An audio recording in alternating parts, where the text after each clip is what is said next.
আসসালামু আলাইকুম। আমি এই মুহূর্তে আছি রায়পুর হাটে। দেখেন পেঁয়াজের আমদানি খুব বেশি, যা সরাসরি পেঁয়াজের বাজার আপডেট জানাবো। যে এই পেঁয়াজটা আমি নিজেই কিনেছি, কত করে কিনেছি কৃষকের কাছ থেকে সরাসরি। আসসালামু আলাইকুম, ভালো আছেন? কত করে বিক্রি করছেন?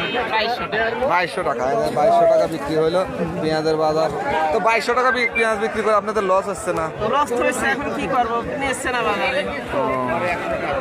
তো কিরকম দামে বিক্রি করলে লাভ হয়? তাতে কম পক্ষে 3000।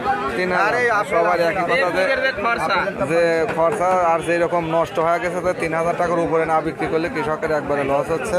তো এটা 2200 টাকা কিনলাম, হঠাৎ করে আজকে বাজার আরও কম। তো আরও দু একটা দেখে যে আর একটা পেঁয়াজ আছে, এই পেঁয়াজটা কত করে বিক্রি করলেন? 2200। এই যে এটাও 2200 টাকা কিনলাম। তো সর্বোচ্চ 2200 টাকায় বেচা কেনা হচ্ছে হাই কোয়ালিটির পেঁয়াজ। প্রতিদিন পেঁয়াজের বাজার আপডেট পেতে পেজটি ফলো, লাইক, কমেন্ট, শেয়ার। আসসালামু আলাইকুম রহমতুল্লাহি।